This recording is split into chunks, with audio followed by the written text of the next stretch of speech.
Yan, Skyline brand sa bike niya ba? So guys, ari ang Unity boss de. So kailangan natin buksan daw ang iyang bottom bracket kung may guba ka bearing by luwan.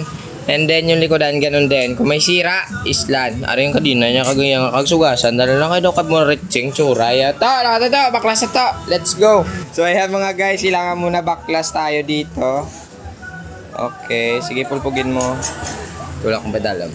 Nagtiko naman guro drop out yan mo. Wow. Amo na siya basta magtiko drop out ka. Kakasana ng QR, kakasana ng QR. Sige. Ay, kay suli galing spring takod yo. Oh, ayan na, baliktad na, baliktad na. Oh, ayan na. So kailangan mga guys, magbaklasa rin tayo ng kanyang crankset. Bukas yata. Na. Oh, natabla na tok-tok ka na ako. Na. Tatanggal tayo ng kanyang prehab, bearing sa axle. Ay, laway-law, ay, Meg! Gago! Ay, bakit? Ay, bakit? Oh, ay, bakit? Uy, ko daw! Gago!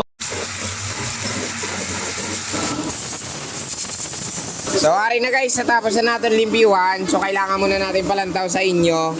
Kaya, tingnan muna natin yung mga bearing. Ito, magasgas na. May kumakalog. Hindi na ito maganda. Ito, ganun din, oh. Ito, goods pa yung isa.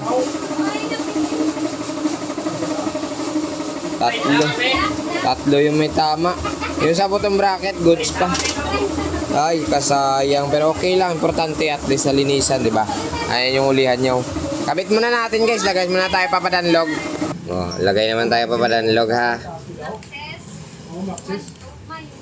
Yun. Kasunod na yung axle. Lalagay tayo na papadanlog. Yan. Tools dito na pang press talaga ng bearing dito sa kabila kasi hindi yan matutulak ng basta-basta. So kailangan natin itong tools. Yan. Ito, mabibili mo ito mga guys. Meron ako din yung post sa aking Facebook account. Sa aking Facebook page pala. Maging post ko na. Color yellow yung kulay niya. Ay, yellow ba yung gold? Ganitong tools yun. Medyo masakit siya sa bulsa, pero quality gamitin. Now. Tingnan mo. Ganyan lang. Galing, di ba? So, ari na guys. Finally natapos. Sagin man natin na siya paglimpyo. Ang itong bracket. Tapos ang hub sa likod. Pati drivetrain limpyo. Ano na? Be, sound check ta na, be. Wow, kanami. Thank you.